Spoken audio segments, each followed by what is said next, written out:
Welcome back to First Watch, the series on my channel where I let fate decide the next film that I get to watch. This time around, fate has taken me back to 2009 for a little Jared Leto epic adventure called Mr. Nobody.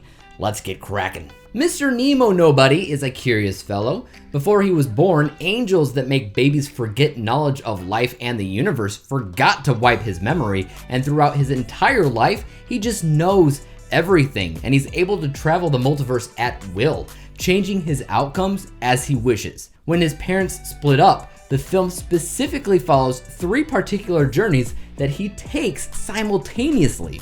One where he stays with his mom, one where he stays with his dad instead, and one where he does neither. An elderly 118-year-old version of himself relays his many life stories to a world that has already beaten death. He is the last living mortal man on Earth, and today is his date of death. In a word, this movie's insane. As complicated as it is overall, I also found it incredibly easy to understand the narrative as well, and that's mostly testament to the perfect editing of the movie. I love editing, but there is no way on God's green earth would I be able to come up with a narrative if the director sent me everything that he shot for this movie and then said, okay, now edit it. It would be impossible. It's like a million-piece jigsaw puzzle or something, but the folks responsible for editing this feature, seriously impressive work. I think nowadays, especially after our most recent Academy Awards ceremony, if somebody watches this movie, they're going to immediately think about Everything Everywhere All at Once. There's a lot of the same themes going on in this film, especially when it comes down to traversing through the multiverse. But in that movie, it's something that just happened one day for this one character. The time frame in that movie specifically was what?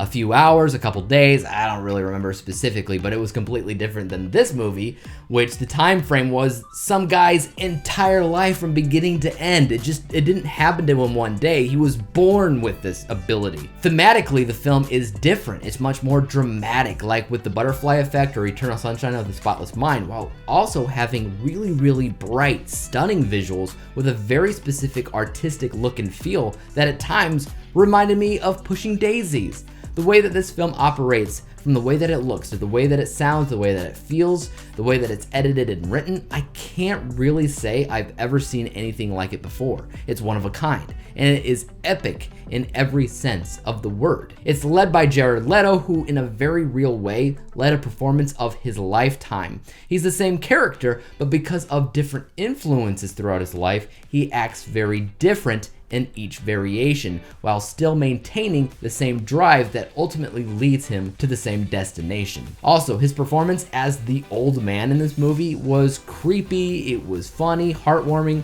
it was strange all at the same time, and he did a great job with it, though I will say, when his old character laughs, I know that laugh. It's the same exact laugh that he uses as the Joker. Every single time that happened in this movie, I kind of snapped out of it, and I was like, who's watching Suicide Squad? But it is a little bit over 2.5 hours long. I do understand why though. In a way, it's not just one movie, it's three, strung together and edited into a massive epic journey of a film. But if you split 2.5 hours into three stories, that's like three 50-minute short films when it comes right down to it. So pacing's not bad, but I'd also lie if I said that you didn't feel it. Because I had a strange experience with this movie. While yes, it felt like you could not look away or else you would miss something vital, you still felt the length of the movie, and you might be checking your watch throughout the film.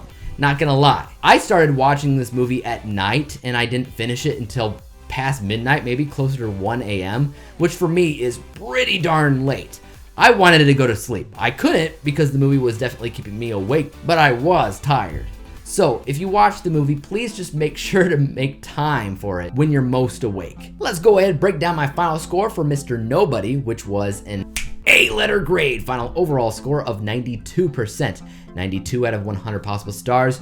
Now this is a great movie. It's put together extremely well. I think that it's the best film I've ever seen Jared Leto do, though I will admit I haven't seen many overall. But as far as acting range goes, this takes the cake. However, its length makes me question if I'll be jumping at the chance to see it again right away. Guys, have you seen Mr. Nobody? And if you have, what are your thoughts about it? Let me know in the comment section down below. And as for YouTube, you guys know what to do. Hit the like, subscribe button, and bell to be notified when I come out with my next review for first watch. And until then, peace out!